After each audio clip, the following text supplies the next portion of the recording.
Installing the drive cage and simple swap drives.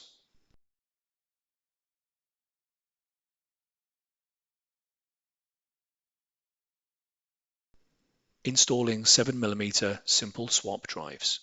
Determine the cable routing plan for the system configuration and make sure you have the necessary cables.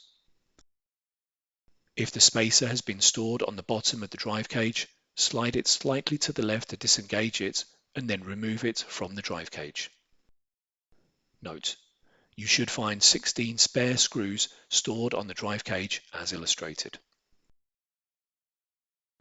Install 4 screws on each of the drives and then connect the cables to the drives according to the cable routing plan. Align the screws on the 2 drives with the slots on the drive cage and then slide the drives in until the screws are secured in the slots. Align the slot in the middle of the drive spacer with the guiding pin in the drive cage and then place the spacer on top of the 2 drives. Align the screws on the 2 upper drives with the slots on the drive cage and then lower the drives until the screws are secured in the slots. Installing 15mm simple swap drives. Determine the cable routing plan for the system configuration and make sure you have the necessary cables.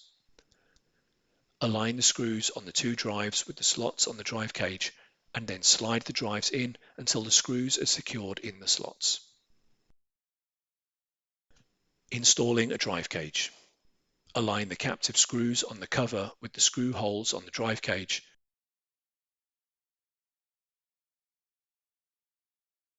and then tighten the captive screws to secure the cover to the drive cage.